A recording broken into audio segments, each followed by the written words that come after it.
Every day, people send hundreds of billions of text messages across a variety of platforms like SMS, Facebook, Snapchat, and others. Most of our text-based communications probably aren't that sensitive, like memes or reminders to stop for milk on the way home. But many can include sensitive information like login codes, photos, or simply messages that we don't want others to see.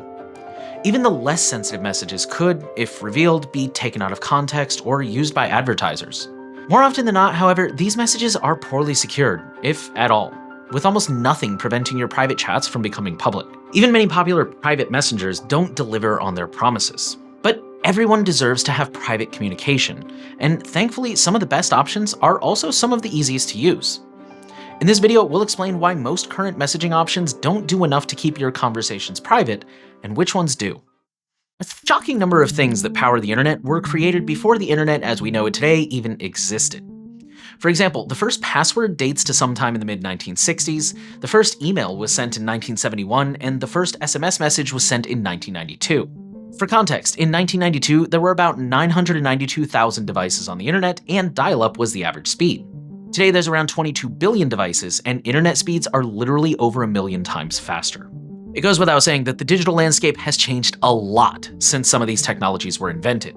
For example, passwords were created not to defend against hackers, but more as a way to easily and politely enforce compartmentalization on a shared device. As a result, a lot of these technologies suffer from serious security gaps because they simply weren't built for modern use cases.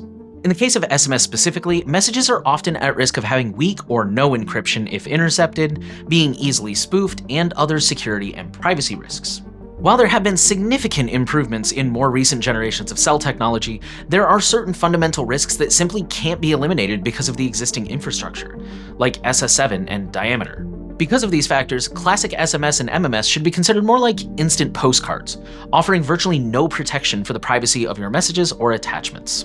Unfortunately, SMS has become a standard in many parts of the world for both official and personal communication, and there doesn't seem to be any interest in fixing those problems for a variety of reasons. Since the rise of social media, however, we've seen an explosion of other communication methods.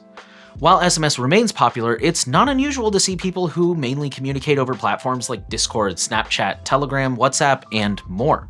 While every service claims to be secure, some of these really focus on that in their marketing, entering into the encrypted messaging space. Two of the most popular options are WhatsApp and Telegram. Unfortunately, both of these apps fall short when it comes to how well they could be protecting users.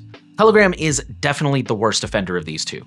Telegram's messages are not end-to-end encrypted by default, and even their end-to-end encryption comes with several caveats. Telegram's initial MT Proto encryption was largely criticized by experts as being insecure. The replacement, MT Proto 2, seems to be an improvement. However, it's only been reviewed briefly by one organization and still contained several limitations. Enabling Telegram's encrypted chats is definitely recommended, but it also comes with a number of inconveniences that make it unattractive for most users. For example, it can only be enabled on mobile devices, it only applies to one-to-one chats, and you have to create a new secret chat on each device, even with the same contact. Telegram also has a very questionable transparency history, assuring users for years that they had never handed over user data while complying with requests for data all over the world.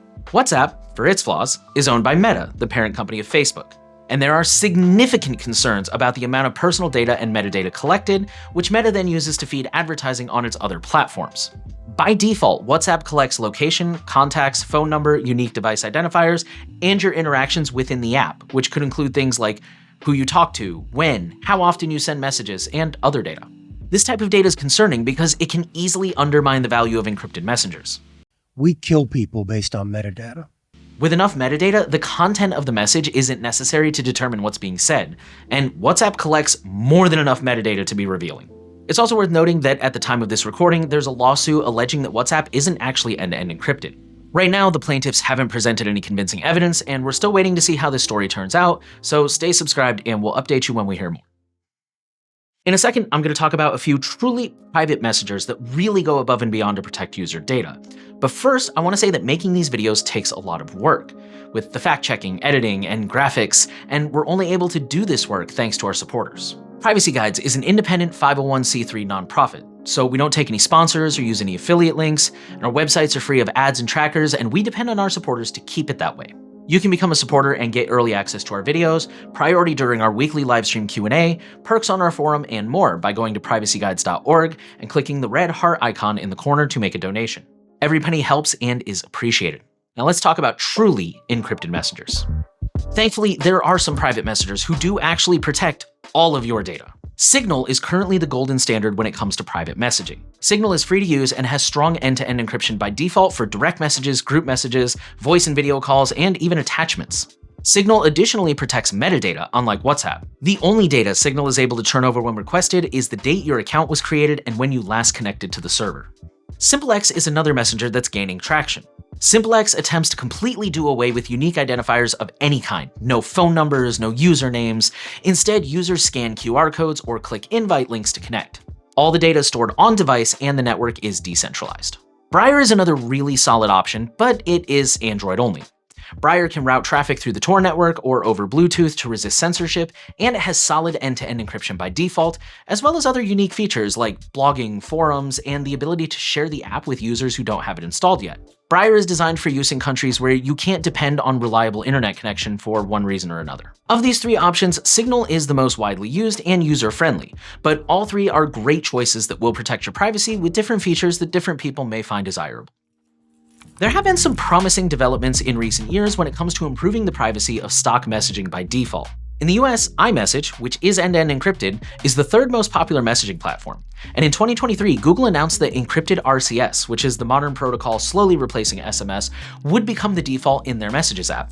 Apple is expected to support encrypted RCS soon, meaning that it's likely that the vast majority of people around the world running modern smartphones will be able to enjoy a much more private and secure messaging experience with little or no effort on their end. Unfortunately, even with these improvements, these tools still share a significant number of privacy and security concerns, similar to the ones we've outlined with WhatsApp. So for now, messengers like Signal will continue to be the best way to really safeguard your communications easily. What's your preferred messenger and why? Let us know in the comments.